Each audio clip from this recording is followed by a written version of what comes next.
Nos- Mira, Nosotros a la entrada del fuerte, ahí en Santoña.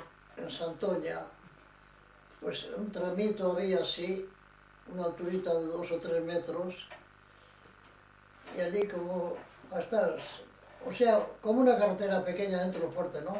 Estrecha, y una alturita, y allí había un sargento.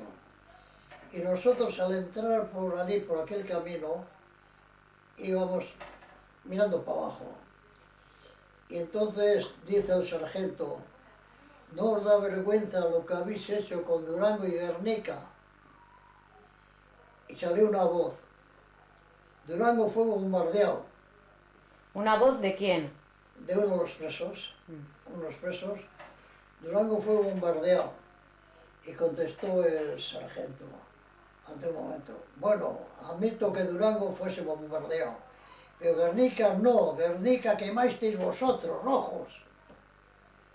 ¿Y quién tenía valor de decirle que no era verdad eso, lo que estaba diciendo el sargento? Te limpiaban el zorro.